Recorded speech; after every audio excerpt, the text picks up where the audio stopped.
Hello అండి, మాది ఏవో స్మిత్ వాటర్ ప్యూరిఫైరు. నార్మల్ వాటర్ వస్తుంది, వామ్ వాటర్ వస్తుంది, హాట్ వాటర్ వస్తుంది. సో ఈ మోడల్ అనమాట. ఇది ఎవరన్నా యూజ్ చేస్తుంటే వాళ్ళకు కూడా హెల్ప్ అవుతుందని ఒక విషయం అయితే షేర్ చేస్తున్నాను. మొన్న నేనేంటంటే వాటర్ అవసరం అయ్యి ఇక్కడ అవుట్లెట్కి ఉంటుందన్నమాట.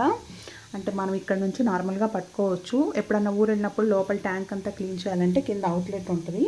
లేదా ఒకేసారి బల్క్గా పట్టుకోవాలన్నా కూడా ఈ అవుట్లెట్ తీస్తే వాటర్ వచ్చేస్తుంది. సో అట్లా అవసరం అయ్యి తీసి మొత్తం వాటర్ ఫిల్ చేసుకున్నాను, పట్టుకున్నాను. తర్వాత క్యాప్ పెట్టేశాను. అయితే అది పెట్టేశాక రెగ్యులర్ వాటర్ అయితే వస్తుంది, కానీ వామ్ వాటర్ రావట్లేదు అనమాట. చాలా సన్నగా వస్తుంది. దానిలో ఏదో అడ్డం పడిపోయినట్టుగా అట్లా.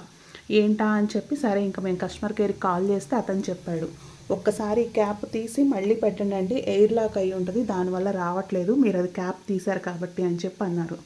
సో ఎయిర్ లాక్ వల్ల ఇక్కడ వాటర్ అనేది రిలీజ్ అవ్వట్లేదు అనమాట. సో ఆ చిన్న టిప్పు మీకు ఎవరికన్నా ఎలాంటి ప్రాబ్లం ఫేస్ చేస్తే హెల్ప్ అవుతుందని షేర్ చేస్తున్నాను.